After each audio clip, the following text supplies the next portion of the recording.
Tired of dropping your phone or struggling to prop it up? Meet the PopSockets phone grip with expanding kickstand in black, your new must-have accessory. Don't miss out. Grab yours today. Click the link in the video description to shop now on Amazon. Last pick of extermination camp victim. As family fears, she's among hundreds of burned bodies after being lured by job offer. A distraught family fears their loved one could be among the hundreds of possible victims, whose charred remains were found on a ranch in Mexico after she was lured by promises of a life-changing job. Distressing photos from an abandoned ranch in Jalisco, Mexico, made international headlines on March 5 after a volunteer group searching for missing relatives uncovered a grisly mass grave site. Working off an anonymous tip, members of the group Guerreros Buscadores de Jalisco, Warrior Searchers of Jalisco, unearthed what they said were 3 underground cremation ovens, charred human remains, and hundreds of bone fragments.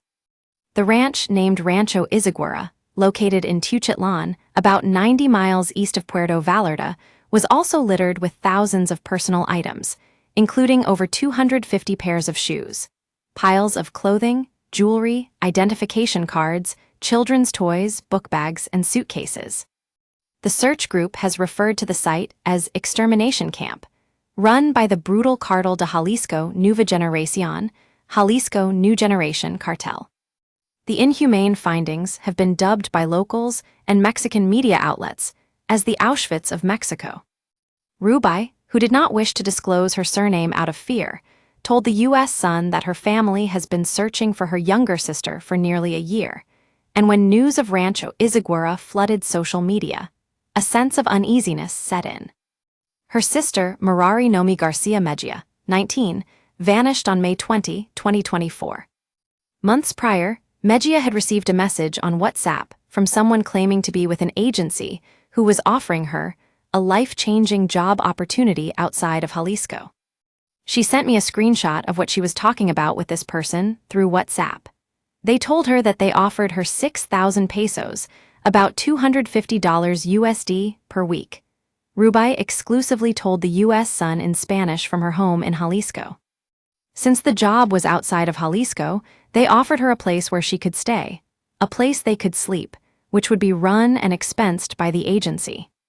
They also offered them food that was completely paid for by them and that they didn't have to worry about. They told them that their salary would be paid out in full, the 6,000 pesos. They also said they would be given training classes, personal training, self-defense. In the messages, they also said that they could send them a private car, like a type of Uber. The questionable opportunity raised concerns for Rubai, who said the offered salary was not possible in Mexico for someone without an education. "My sister didn't finish high school," Rubai said. "For me, it was very unreal, since it was a salary that most of us would dream of earning, which is not possible here in Mexico. I told my sister that I have an education, and I don't earn that. How are you going to earn that amount if you didn't study high school, you didn't even finish it?"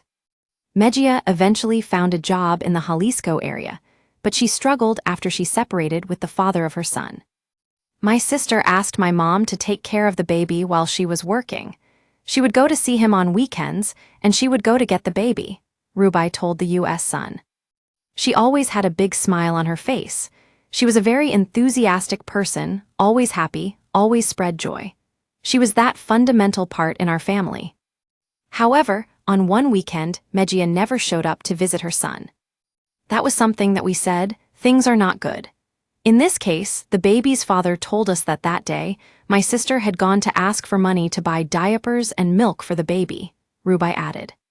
And then a black car passed by her, and she got in, and my sister was carrying her bags. Rubai said her sister's last Facebook posts last May were a selfie of herself in a car, as well as 2 photos of the white Nike sneakers she was wearing and the 2 bags she was traveling with. The family eventually reported Mejia missing, and with the help of the Jalisco District Attorney's Office, learned her last location was at the Guadalajara bus station, where Mejia made a phone call. After that, we never received any updates. She never called again. That was the only lead the district attorney ever gave us, Rubai, as her voice began to crack. In early March, As Rubai learned about the grim discovery at Rancho Izagüera, she noticed in a video shared by Guerreros Buscadores de Jalisco a pair of white Nikes and a duffel bag that resembled her sister's. They started to broadcast a video where I identified the sneakers that my sister was wearing, which were the ones she posted on her last phone on May 20, she said. I identified those white sneakers. I identified another pair of Nike sneakers, which my sister always wore.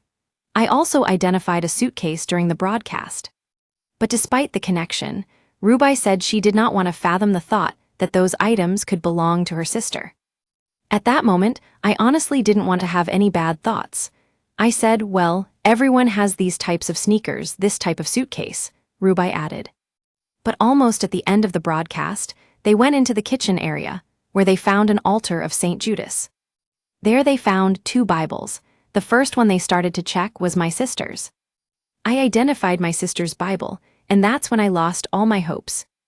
Rubai told the U.S. Sun the Bible is very unique, because it only belongs to people associated to the Jehovah's Witness group, which her parents are members of. That Bible is very peculiar to that group. The Bible is very elegant, with a gray paste.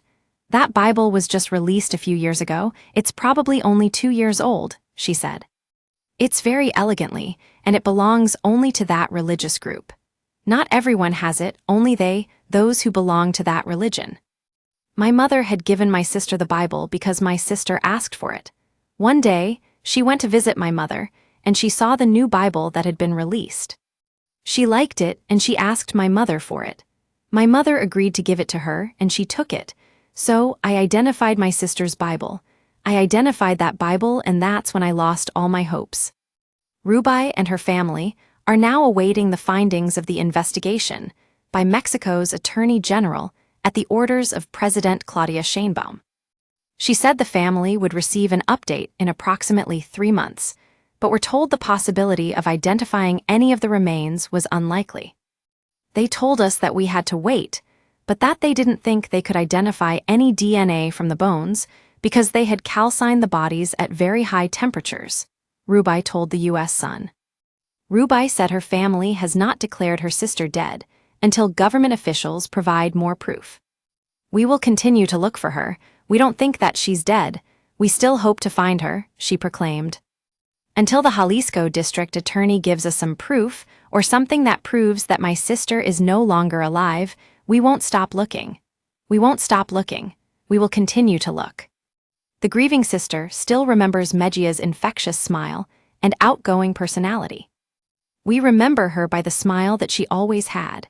She always had a big smile on her face, Rubai said. She was a very enthusiastic person, always happy, always spread joy. She always made jokes about every situation. She was that fundamental part in our family. She is someone very important to us. She was the best mother that my nephew could have had. She always worked hard, a very loving person.